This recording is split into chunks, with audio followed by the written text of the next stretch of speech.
Do you agree that your conduct was disorderly, warranting marshals to walk you out? That was extreme from the speaker. I'm surprised, and still I haven't even gotten over the shock. What shocked you?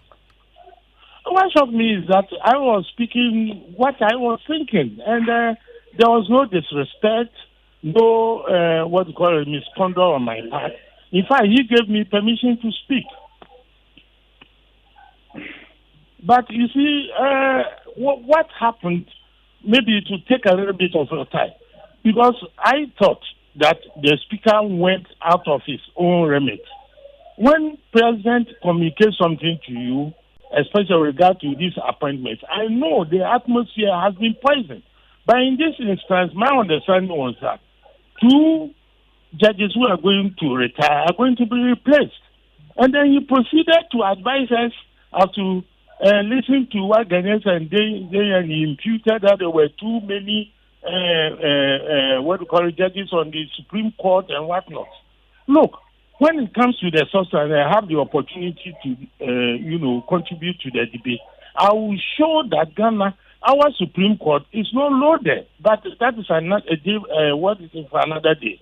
What I'm saying is that the way the speaker went about this matter, he was supposed to be an umpire or a referee, and then to bring this matter, of course, to our attention. Of course, he can advise us on certain issues, but the way he went, he obviously he was pursuing a certain path, and he had even given one NDC member even to contribute towards that direction, i.e., that the Supreme Court, there were too many judges in the Supreme Court, and Ghanaians were not angry and whatnot.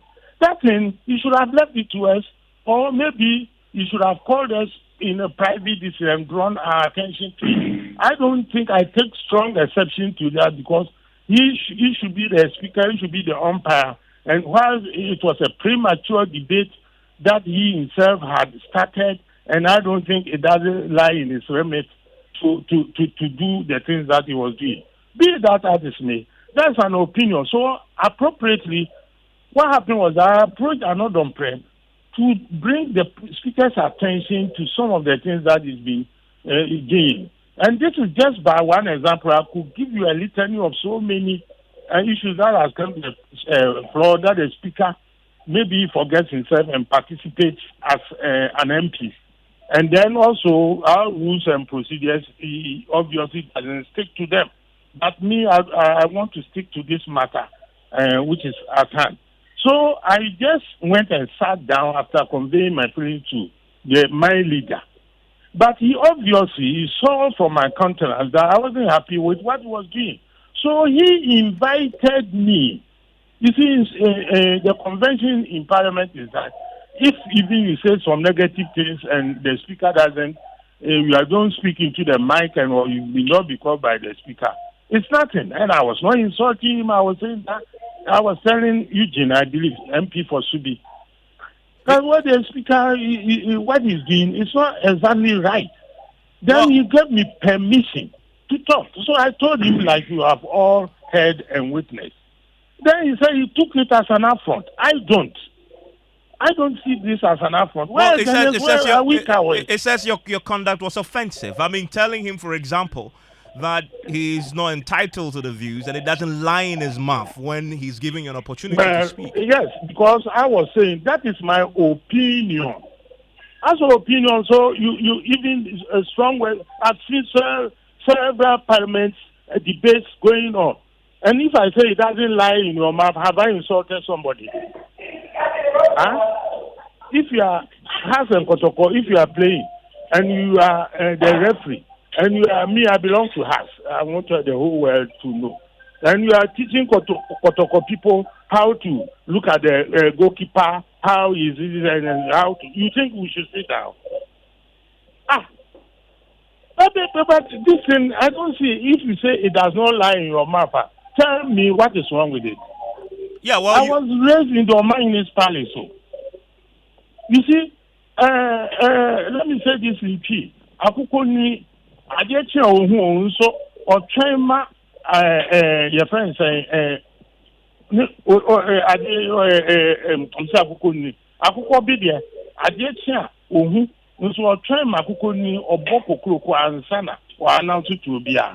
I want to say is that, look, we all know, and we all even sympathize with the speaker that his job is difficult.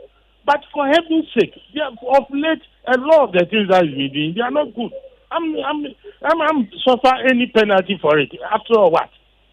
So what I'm saying is that today I was sent out for no good reason.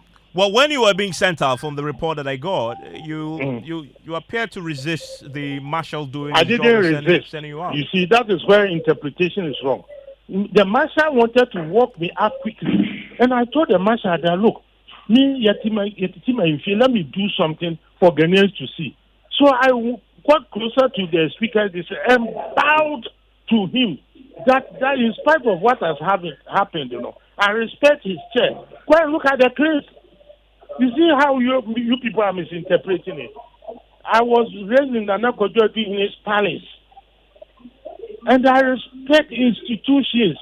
So so that I will not be seen as somebody who disrespects institutions. I went and bowed to him. You see the interpretation. I resisted myself. I didn't. I wanted to bow to the speaker and the chair. So when the marshal held your hand and was moving you along, you just simply wanted to go and bow to the speaker before you. Yes, and I did. I've seen the clip, and I bowed to the speaker and the chair, especially the chair that he sits in. You take my way. Go and look at the clip. It was so important that I did that because you see, where I was trained in the Omahine Palace, when there is a controversy like that, you have to show humility. You have to show that so that you don't leave anything to misinterpretation. Well, look at it in some perverse way. Look at how you are even interpreting it. You talk about humility. Yes. Why didn't you show that in the first instance when the speaker gave you the opportunity to speak to him and address him on the matter? No. As for the matter, dear, we are contesting.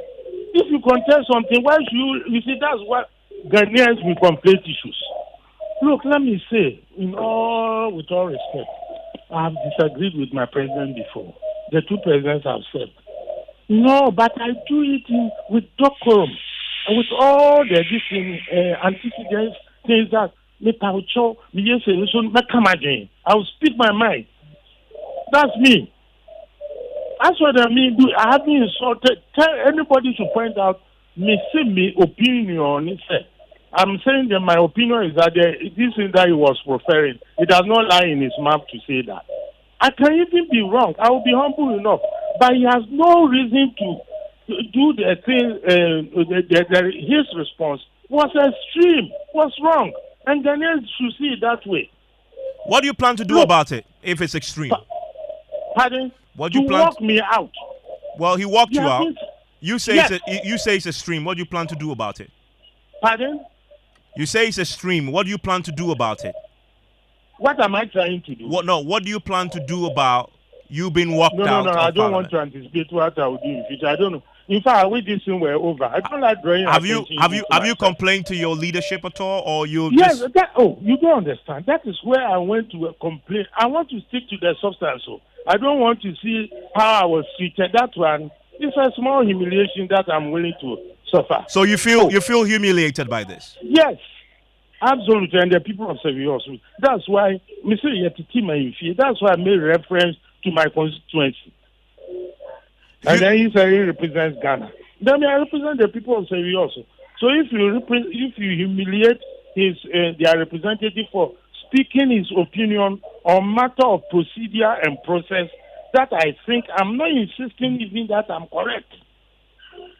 I'm not. But in my opinion, it was wrong. That's why I will stand by it.